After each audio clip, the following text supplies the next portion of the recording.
السلام علیکم friends, welcome back to my channel novels کی دنیا۔ تو فرینڈز، ہم اپنے ناول کا نیکسٹ پارٹ سٹارٹ کرتے ہیں اور ہو سکتا ہے کہ یہ پارٹ لاسٹ پارٹ ہی ہو۔ تو ہم اپنا ناول سٹارٹ کرتے ہیں اور وعدہ کرو کہ جب بچہ آئے گا تب بھی مجھ سے اتنا ہی پیار کرو گے، ایسا نہ ہو کہ بچے کی محبت میں مجھے بھول ہی جاؤ۔ آفرین اس سے کئی دعوے کروانے کے موڈ میں تھی۔ اف کتنی سیلفش بن رہی ہو، پر چلو یہ عاشق بھی مجبور ہے، یہ بھی وعدہ کر ہی لیتا ہے کہ تمہیں محبت اسی طرح کرتا رہے گا، بچے کی محبت الگ ہوگی، تمہارے حصے کی محبت صرف تمہاری، ٹھیک؟ اذلان بیچارہ مجبور تھا آج اس کی باتیں ماننے پر، اور بیٹا ہو یا بیٹی تم دونوں میں فرق نہیں کرو گے، اور آفس سے لوٹتے وقت روز ہمارے لیے چاکلیٹس بھی لایا کرو گے۔ آفرین اس کے شانے پر سر رکھتی ہوئی بولی، ہاں میرے بچے کی ماں، جو آپ کا حکم۔ اذلان اس کا ہاتھ اپنے ہاتھوں میں تھامتا ہوا بولا، اور مجھے ناخن بڑے رکھنے دو اب تم۔ اذلان دیکھو، میں نے تمہیں اتنی بڑی خوشی دی ہے، تمہیں مجھے اب ناخن بڑھانے دینے ہوں گے، جب بھی بڑے ہوتے ہیں تم انہیں کٹوا دیتے ہو۔ آفرین اپنا ہاتھ جو کہ اذلان کے ہاتھوں میں تھا اس کو دیکھتی ہوئی بولی، اب یہ تھوڑا مشکل ہے، میں نہیں چاہتا کہ میرا بچہ تم چڑیل کے ناخنوں کا شکار ہو روز، آخر نہلانا تو تم نے ہی ہے نا اس کو، اور دیکھو کتنے پیارے لگ رہے ہیں تمہارے ہاتھ ایسے، مجھے تو ایسے ہی پسند ہیں۔ اذلان اس کا ہاتھ اپنے لبوں سے لگاتا ہوا بولا، میں چڑیل تو تم جن، بلکہ ڈھیٹ جن۔ آفرین مسکراتی ہوئی بولی اور اذلان کے شانے پر ہی سر رکھی آنکھیں بند کر گئی، ہم چڑیل اور جن پر پرفیکٹ جوڑی نا؟ اذلان آسمان میں چاند کی طرف دیکھتا ہوا بولا، بیٹے اور شوہر تو تم ڈھیٹ ہو، اب لگتا ہے باپ بھی ڈھیٹ ہی بنو گے۔ آفرین بھی چاند کی طرف دیکھتی ہوئی بولی، دونوں چاند کو دیکھ کر مسکرائے اور چاند بھی ان دونوں کا عشق دیکھ کر مسکرا دیا، جو ہمیشہ سے انہیں عشق، محبت، دکھ سکھ کا گواہ بنا ہوا تھا۔ ڈھیٹ پنا تو برقرار رکھنا ہی ہے نا؟ اذلان نے مسکرا کر کہا۔ آفرین سوئی ہوئی تھی جب اس کو نیند میں بہت شور سنائی دے رہا تھا، گٹار بجنے کی آواز، بچوں کا شور۔ اس نے آنکھ کھول کر دیکھا، سامنے اذلان نہیں تھا۔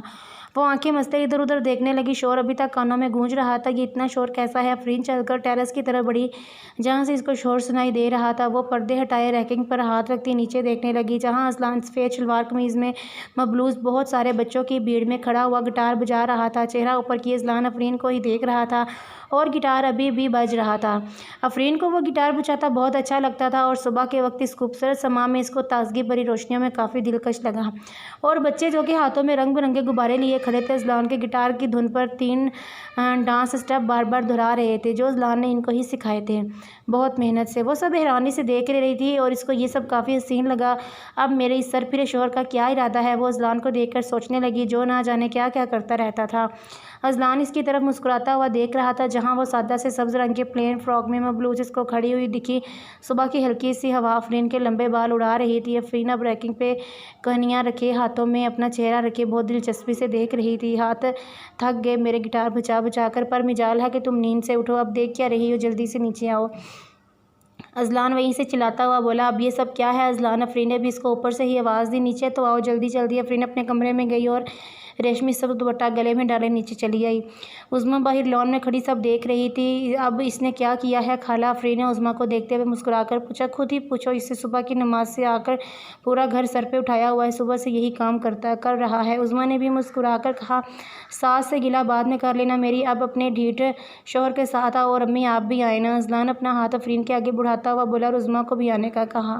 آفرین نے مسکرا کر ہاتھ تھاما اور وہ اس کو بچوں کے بھیڑ میں لایا۔ اذلان یہ سب کیا ہے؟ آفرین نے ان بچوں کے ساتھ ہاتھ میں غبارے اور سامنے ٹیبل پر پڑا ہوا کیک دیکھ کر اذلان سے بولی، ہمارے ممی پاپا بننے کی خوشی۔ اذلان مسکراتا ہوا بولا، ہر چھوٹی چھوٹی خوشی منانا ضروری ہے تمہارا؟ ہاں بالکل ضروری ہے، اور یہ کوئی چھوٹی خوشی نہیں ہے بلکہ بہت بہت بہت بڑی خوشی ہے میرے لیے۔ اذلان کیمرہ سیٹ کرتا ہوا بولا اور آفرین سے کیک کاٹنے کو بولا، اور خود بھی اس کے ساتھ کھڑا ہو گیا۔ کیک پر موم اینڈ ڈیڈ ٹو بھی لکھا ہوا تھا۔ آفرین نے تجسس سے اذلان کو کہا، ہر خوشی کے موقع پر کیک کاٹا جاتا ہے، تو اس خوشی کے موقع پر کیوں نہیں؟ اب سے اس خوشی پر بھی کیک کاٹنے کا رواج میر اذلان شروع کرتا ہے، تم واقعی بہت عجیب ہو اذلان۔ آفرین نے اذلان کی بات سن کر مسکرا دی، اور جب ہی کیک پر چھری چلائی سب بچوں نے غبارے ہوا میں چھوڑ دیے اور تالیاں بجانے لگے، غبارے اڑ کر آسمان میں پھیل گئے اور دیکھتے ہی دیکھتے پورا آسمان رنگوں سے بھر گیا۔ اذلان نے کیک کا پیس اٹھا کر آفرین کو کھلایا اور اس کی ناک پر کریم لگا دی، امی بننے کی